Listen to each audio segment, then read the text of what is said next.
Good morning, preppers. Perrin Lovett here for Prepper Post News, courtesy of Freedom Prepper.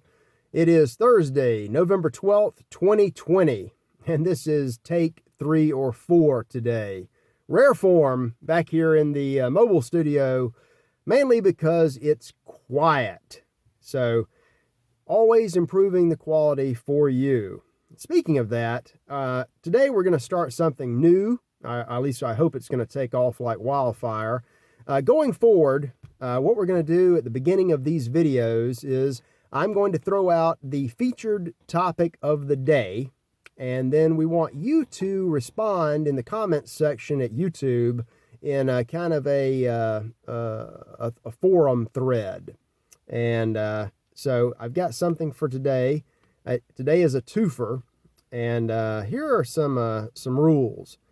Your comments are great, and we love them. We want to get 100 or even 1,000 of them. Get a real discussion going about some of these things. Simple rules for now. One, you can, if you respond, you can be for the topic, however I present it. You can be against it. You can be totally neutral to it. Just tell us as much or as little as you want to. Also, try to be relatively on topic. If there's something related, get into that. But you seem to have a great grasp on what is appropriate and right. Most importantly, always be nice to each other. And so far, all of you have.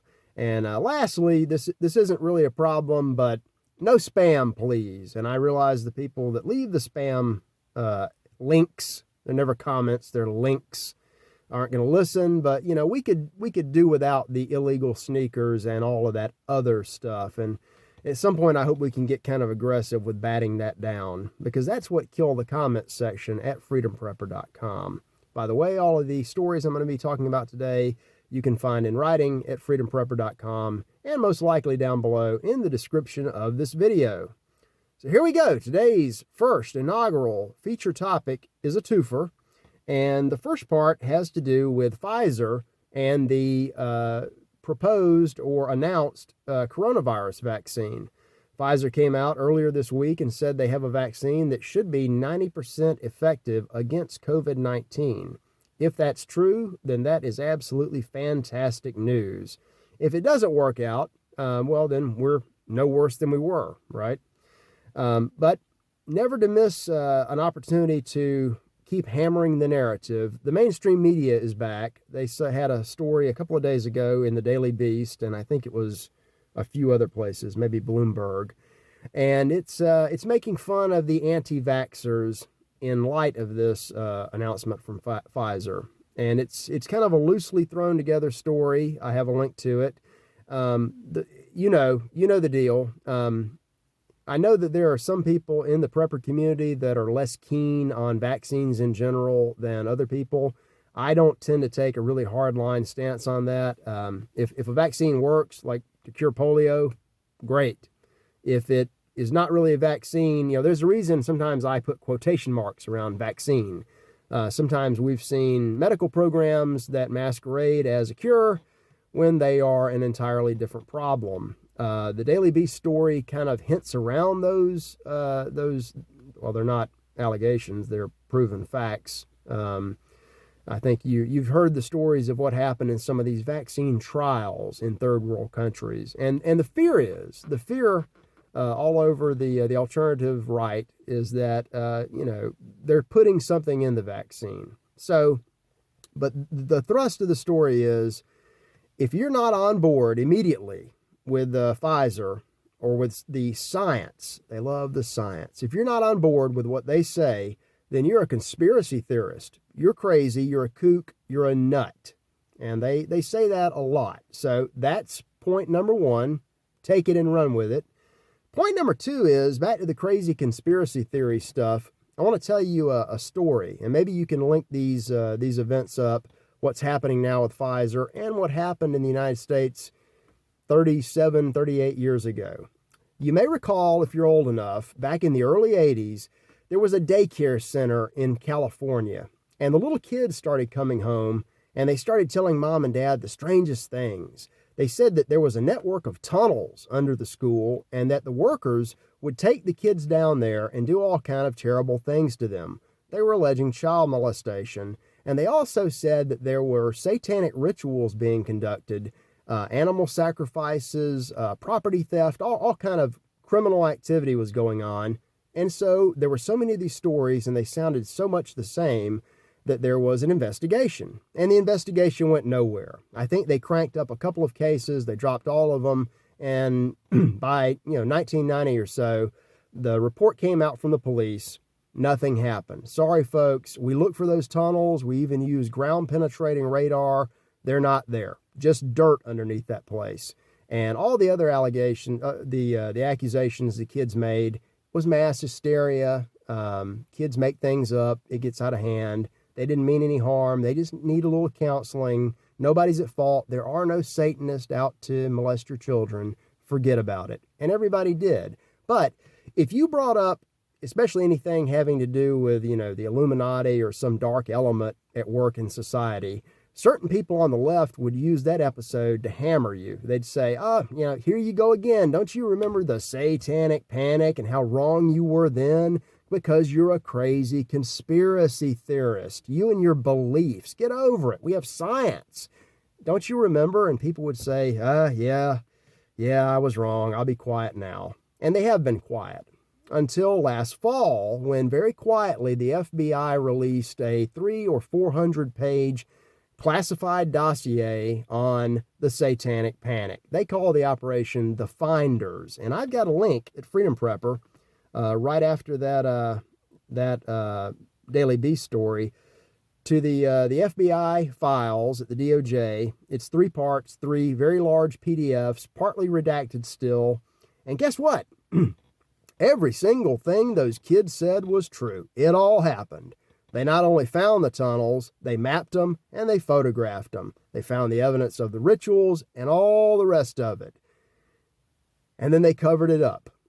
So, and you can read a lot into those redactions. I mean, it's a lot of stuff. And by the way, it's a little on the disturbing side. If you don't want to click it, don't. If you don't remember this episode, maybe just deal with the current events. Why'd they cover it up? If they knew, why? And reading those redactions, maybe this wasn't just one place and one time, and maybe there were more people involved in a wider network. Oh, that's topic number 2. Tell us what you think about any of it. We love your comments. I've got a couple of those I pull from previous recent videos. The best thing that we can do is just keep prepping for whatever scenario is coming. Perfect. And we have Billy Bird saying that I'm a real person. I love that. Excellent message, full of truth. We try. We have folks talking about certain stories like an election where we don't know this and we don't know that. Well, no, we don't, but we're going to find out. Just have faith and things will move on. We've got comments about the coffee, and we've got somebody who remembers Operation Paperclip. That was another little government program that they probably wouldn't really want you delving into. We achieve great things with rather nefarious help. But anyway, make of all that what you will. Here are the other headlines in the news. Yes, the election is over, but the election continues. We're waiting on December 14th is the day that the electors should vote. So we've got a little over a month before the real election happens. But as it is, putative President-elect Joe Biden has already started working on a panel to combat the coronavirus pandemic. And I wonder if he's heard about the Pfizer vaccine. But check, I've got links to all these stories. Many states are saying that they're going to work with Joe during what he calls a dark winter to come to combat the disease. If the Pfizer vaccine really is real, then that will certainly help brighten up this winter. Biden has also made murmurings that he's going to leave it up to his Department of Justice next year as to whether or not to prosecute President Trump for his wrongdoings. And it's mighty big of him to leave it up to the system, the process to work. But again, just like the past 4 years, they're a little light on what they might be investigating. I guess that doesn't really matter. But Anyway, oh wait, no, there's more. The current president has instructed his current Department of Justice to look into this allegation of election fraud, because there's something there, and AG Barr has responded, and he's given the green light for the DOJ to, in fact, investigate all of these allegations that keep popping up and that keep grabbing attention all around the world. I've got a story also from the Associated Press about the Interior Minister of Estonia, Mr. Marty Helm. Not spelled exactly as we would, but Marty Helm thinks there may be some quote-unquote corrupt characters at work in our political theater here in the United States. And I think he might be onto something. He got a little heat from that, and he said, hey, I'm old, I have to take this, I'm going to resign. His son is also a minister in the Estonian government, so and they're not the only ones waiting and watching, which is important. We all need to wait and watch, get all the facts, and actually see what really happens. I put this one out of order, so I'll try to take it now. With things being out of order, there was another big oops moment, this time in Wisconsin. Turns out the same little computer glitch that just happened to throw all of the votes one way and one way only in Michigan happened in Wisconsin. 10,000 votes. Oops, never going to happen again. No need to look at that. Yeah, maybe involve the DOJ and everybody else. Hope that is the last. Nope, here's another one. Biden. This is it's not a funny story. It's very scary, but I call it your Biden sign won't save you from identity politics, because we're done with ideology in this country for the most part. We can discuss it, but out on the streets, it's by identity. And there's this little video I linked to on Twitter, of all places, where a gentleman is on his porch and there's a mob gathered in the street and they're about to get non-peaceful. And he's saying, hey, look, I've got a Biden sign in the yard. And oddly, it just doesn't seem to appease these folks. So when we know something December 14th or January 14th or on Inauguration Day, one way or the other, somebody's not going to be happy. And just because you claim to be on one side, that side may not see it that way. So we need to keep a very close eye on that. And I'm going to have a lot more on that going forward. But relax, we still have time. We have time, thank God, getting away from politics, for the Red Hot Chili Peppers. Not the band, although they're great. It turns out, according to The Independent, that people who eat chili peppers, red or otherwise, live longer and healthier. So it's not exactly coffee, but the spicy little peppers can help you do things like, beat cancer and heart disease, and they just taste great, whatever you put them on. Except maybe, ice cream or in coffee. I can't see peppers and coffee together. Let's see. Moving right along, I forgot, I do have one more swamp rat story. This week, President Bush, wow, swamp rat Bush.